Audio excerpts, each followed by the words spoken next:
Welcome to the MJ Take on Sports Fan Entertainment 2016 NFL Redraft. That's right, we're doing over the 2016 NFL Draft. And let me define the rules of this before I show it to you guys, although it's already in the description box. But I feel like a lot of disagreement will come if I do not define the rules clearly. Okay, let's all get on the same page before we disagree. So, the philosophy for this redraft, for this draft do-over is this. Imagine that for some reason Roger Goodell got impulsed by the spirit of Vince McMahon, and he decided to shake up the NFL, and he said, next week, we are going to take everybody from the 2016 NFL Draft, all of the rookies, even the people that went undrafted, we're going to throw them into a draft pool, and we're going to do it again. Everybody. So not only the people that were in the first round. So anybody that your team has that came from this 2016 draft class, they're gone. They're put back into a pool. Okay? Then from there, we're going to go back to that 2016 draft order, and we're going to do it again. Now, teams, I believe, and you can disagree with this, but teams, I believe, will tend to stick with their picks. Why? Because they've gotten to know them, and they feel comfortable with them and their progress. But at the same time, some other teams would like to change some stuff. So with that said, let me show you guys the redraft on the screen right now, just in case you don't have the description box available to you all, and then we will discuss it. Enjoy.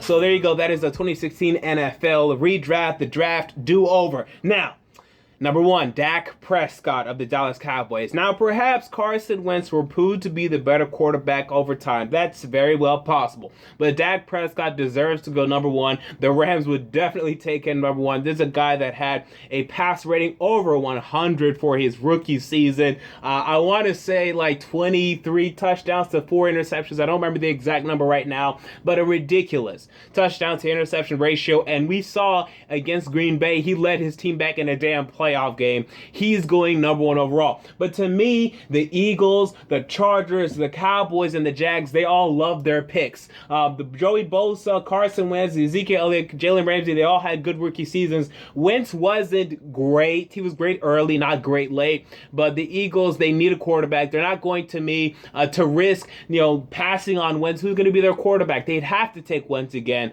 So to me, Wentz would definitely still be a Philadelphia Eagle. Bosa, Elliott, Ramsey, all great for their teams. All really, to me, top 5 rookies, maybe borderline top 7 or 8, depending on how much you like Dion Jones or Jordan Howard or Jack Conklin. But they're all great, and I don't see any reason why those teams would say, yeah, we had a great player here, let's move on. I think all those teams would say, I like these players, we like their personalities, we like their fit here, let's not risk changing things up. Now, number 6, Baltimore Ravens.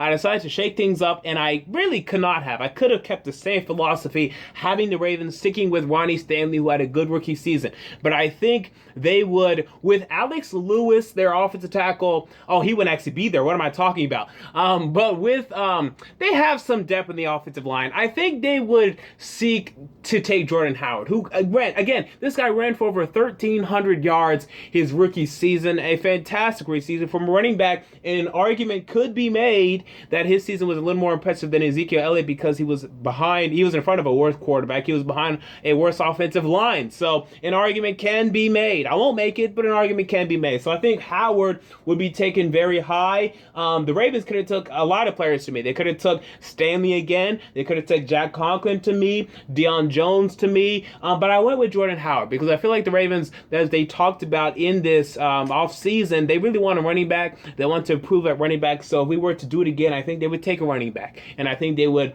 then try to find offensive tackle later. I could be wrong on that. Who knows? It's so hypothetical. We move on to Dion Jones, going 7 overall to the San Francisco 49ers. And I like this fit. I think they would like it too. We look at Jack Conklin staying with the Titans. They love that pick. They should have. He's been great. And I considered putting him at number 6 to the Baltimore Ravens. We look at number 9.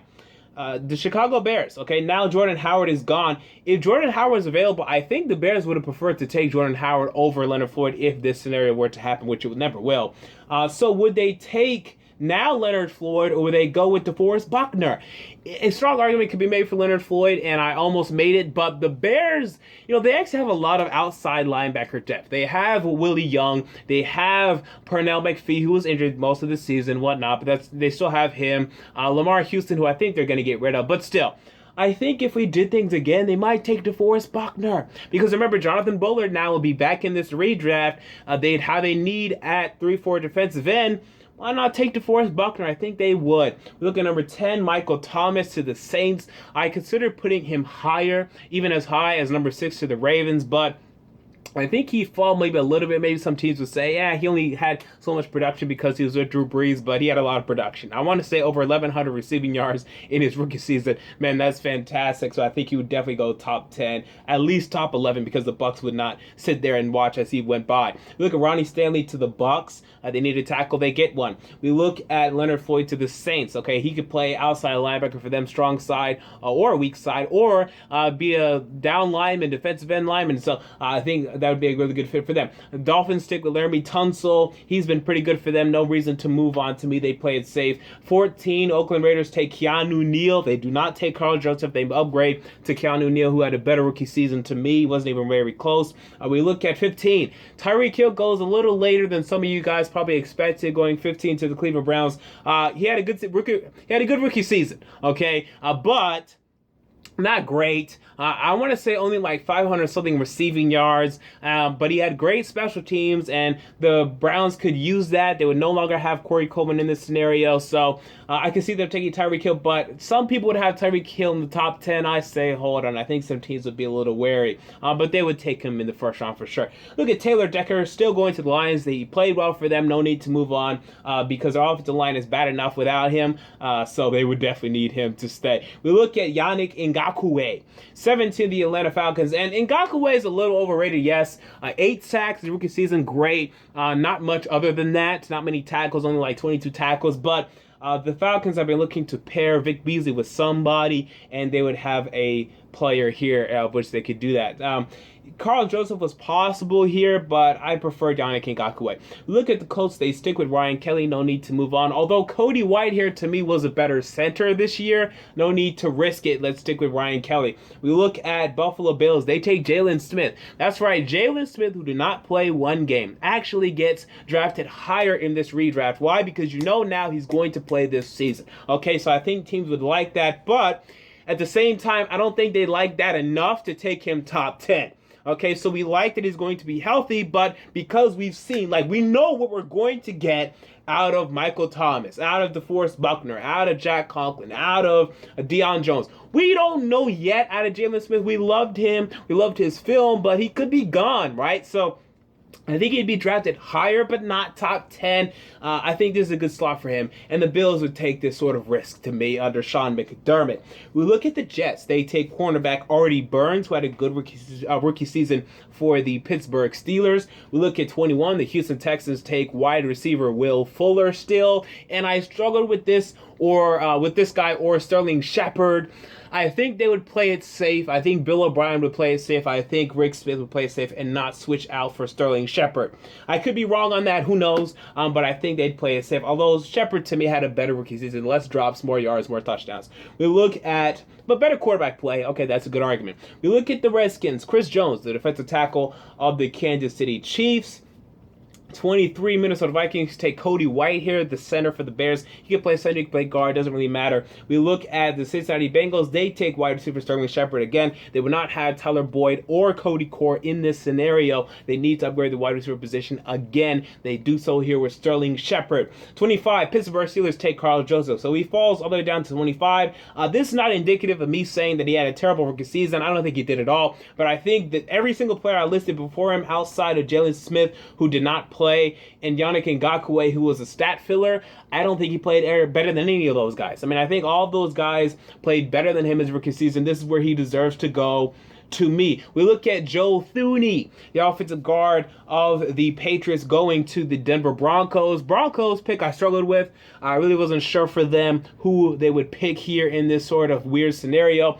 I think they would not take Paxton Lynch, though. I think Paxton Lynch didn't show much his rookie season. His games that he played weren't that impressive. They said they were going to play in Week 17. They didn't even do that. I don't think they like him. I think if we had to do things again, they may not take him, and they say, hey, let's just go ahead and upgrade elsewhere and then just stick with Trevor Siemian and then try to sign Tony Romo or something like that. I think that'd be the move. We look at 27, cornerback Eli Apple. I think...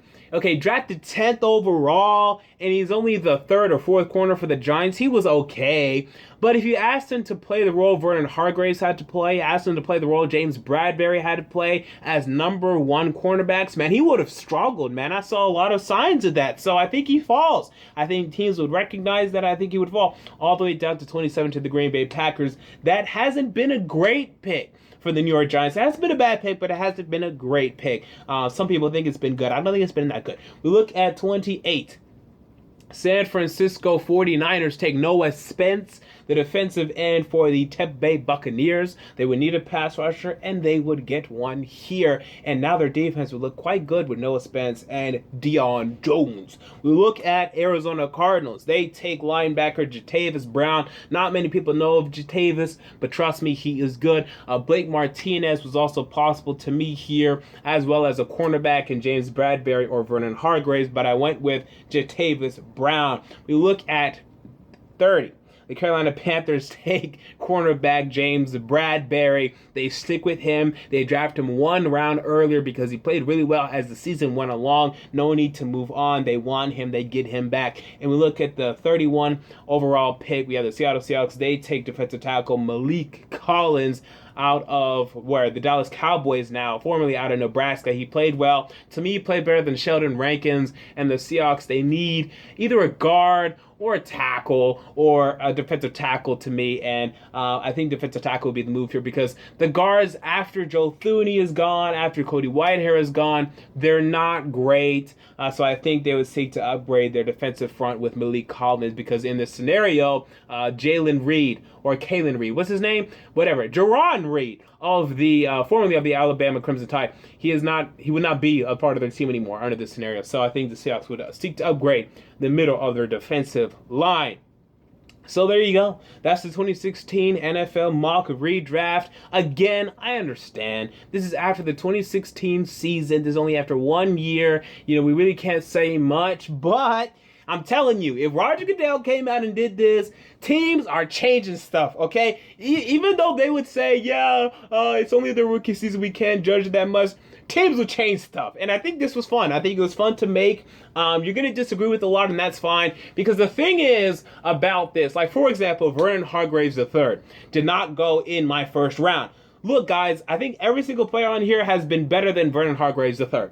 Okay, and not to say that he's been a terrible pick, but the thing is about the draft, there's going to be a lot of players in the 2nd, 3rd, 4th, 5th, 6th round that end up being better than players in the 1st round. I mean, that's just what's going to happen. So redrafts are very interesting in that when you sit down and you do it, you'll find, let's say if you go all the way down to round 4, rounds 5, 6, and 7 would be full of nobodies, right? We're talking about the players that actually made it in the damn league, okay? So no Laquan Treadwell, no Josh Doxson. They didn't make it yet. I mean, maybe they will later, but, those are the players that would be drafted later on. So tell me your thoughts on this redraft. Comment down below. I want to know your thoughts on this interesting concept. It was fun doing it. Will I do 2015? Probably not, because it's a little irrelevant at this point. I think 2016 is still kind of relevant. Rookie of the Year was just passed out a couple weeks ago. So that's why I did this one. But maybe I'll get bored in a month and I'll do 2015. And yeah, so there you go. Those are my thoughts. What are yours? Comment down below. I want to know. If you enjoyed the video, make sure to like, comment, and most importantly, to subscribe. And until next time, this has been the MJ Take on Sports Fan Entertainment. And I'm out. Peace.